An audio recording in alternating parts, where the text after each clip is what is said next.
जीअं त गर्मियूं तमामु घणी वधी चुकियूं आहिनि सिंध में, ऐं जेको लाड़काणो आहे उते लाड़काणो कंबर आहे, तमामु घणी गर्मी आहे हींअर।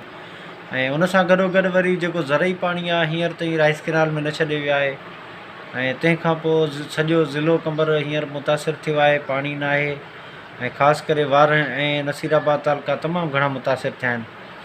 हिते हींअर जर तमामु ख़तमु थी विया, जर फिरी विया आहिनि, ऐं पीअण जे पाणी जा जेके लॻल वाहुनि शाखुनि तोड़े घरनि में लॻल नलका हुआ उहे पाणी ॾियणु छॾे विया आहिनि, छाजे कारण त काफ़ी महीननि खां वठी पाणी न अची सघियो आहे। हाणे 6-6 महीना 8-8 महीना तव्हां कंहिं लड़ो बि पाणी जो न ॾियो, इहो त हिकिड़ो सरासर ज़ुल्म आहे आवाम सां। ऐं वार ऐं नसीराबाद तालुके में त तमामु हमेशह हर साल पाणी जी शदीद खोट रहंदी आहे। फसलुनि जे लाइ हुजे या पीअण जो पाणी हुजे, उहा त शदीद खोट आहे। पर हींअर ताईं राइस कैनाल में बि पाणी न छॾे वियो आहे, इहा हिकिड़ी हुकूमत जी नाहली आहे। ऐं पाणी न छॾे वियो आहे हींअर ताईं, आवाम खे शदीद तकलीफ़ आहे।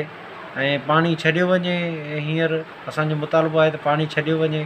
पाणी जी शदीद किल्लत आहे वार ऐं नसीराबाद तालुकनि में। अथर बेराज मीरवा हुजे या पना शाख हुजे, चिंजणी शाख हुजे, ख्वाड़ शाख हुजे, मंगियो शाख हुजे, चीलो शाख हुजे, इहे नंढियूं वॾियूं जेके तमामु शाखूं आहिनि असांजे कंबर ज़िले जे अंदरि, उन्हनि में तमामु घणी शदीद खोट पैदा थी वई आहे। ऐं पाणी न पहुचण सबबु शाखुनि में हींअर जर बि फिरी विया आहिनि असांजा। ऐं इरिगेशन खाते वारा निंड पिया आहिनि, जेके बाला ऑफिसर आहिनि, उन्हनि खे का परवाही कोन्हे त को पाणी छॾियो या न छॾियो। हालांकि 5 मई ते असांजो राइस बेल्ट आहे, राइस बेल्ट ते 5 मई ते पाणी छॾियो वेंदो आहे राइस कैनाल में। पर अलमियो इहो आहे त जेको असांजो राइट बैंक आहे सखर बेराज जो, उन ते तक़रीबन हमेशह असां दाहूं कंदा रहूं था। जिन त लेफ्ट कैनाल वारा जेके दादू बि पाणी आहे, रोहिड़ी में बि आहे, ठीकु आहे, उहे राइट ते आहिनि। पर जॾहिं त उन सां गॾु जेको राइस कैनाल आहे, सिर्फ़ु राइस बेल्ट आहे, सिर्फ़ु चांवर उन ते पोखी थींदी आहे। उहो माना 12 महीननि में सिर्फ़ु 3 महीना उन में पाणी छॾियो वञे थो, बाक़ी त पाणी ई कोन्हे। हमेशह दाहूं कूकूं कंदा रहनि था आबादगार, सोशल समाजी वर्कर ऐं सहाफ़ी हज़रात असांजा जेके आहिनि उहे पोस्टूं हलाइनि था ऐं यादाश्त नामो पेश कनि था हुकूमत जे आॾो, पर को बि उनजो खड़तेल नथो निकिरे। इहा हिकु सरासर नाइंसाफ़ी आहे, ज़ुल्म आहे। पाणी खां सवाइ जियाप नामुमकिन आहे इंसान जो।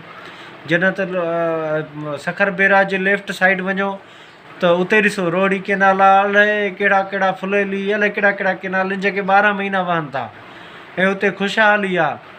ऐं असां वटि ॾिसो त बर्बादी आहे। राइट बैंक ते को ॻाल्हाइण वारो कोन्हे, न असांजा सियासी नुमाइंदा ॻाल्हाइण लाइ तयारु आहिनि, न जेके असांजा चूंडियल नुमाइंदा तयारु आहिनि, न को MPs MNs ॻाल्हाइण लाइ तयारु आहिनि।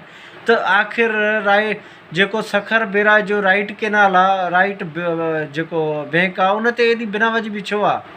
ख़ासि करे जेको राइस कैनाल आहे उन ते माना जेको पुछड़ी वारा आबादगार आहिनि, उहे हमेशह दाहूं कूकूं कंदा रहनि था, ऐं उन सां को बि तदारुक नथो कयो वञे। हमेशह असां दाहूं कूकूं कंदा रहियूं, पर हिते को ॿुधण वारो कोन्हे। जॾहिं त चूंडियल नुमाइंदा बाद में दाहूं कंदा आहिनि, जॾहिं जेको पाणी आहे सर खां टपी वेंदो आहे, यानी आबादी न थी सघंदी आहे असांजी, ऐं हुन टाइम दाहूं कंदा आहिनि। हींअर वक़्तु आहे हींअर दाह करण जो। हींअर असांजा जर फिटी विया, हींअर वाहन में पाणी कोन्हे, शाखनि में पाणी कोन्हे, घरनि में लॻल नलका पाणी छॾे विया, उहो वारी ऐं मिटी ॾेई रहिया आहिनि। सो बाक़ी तव्हां कॾहिं आवाज़ु उथारींदव आवाम जे लाइ? आवाम जा बाक़ी कहिड़ा हक़ तव्हां ॾींदव असांखे?